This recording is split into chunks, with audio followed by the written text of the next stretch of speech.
দিনরাত কাজ করতেছি যাতে আমরা কোনো ধরনের ডিলে না হয়। নদী শাসনের কাজ চলতেছে, রিভার ট্রেনিং ওয়ার্কটা, এটাও অলমোস্ট আমরা শেষের দিকে চলে আসছি।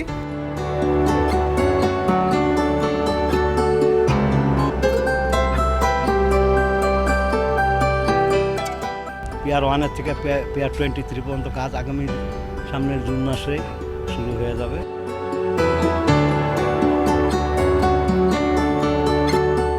ঠিকভাবে আশা করছি যে ডিসেম্বরের মধ্যে এই কাজটা, টোটাল প্রকল্পের কাজ শেষ হয়ে যাবে।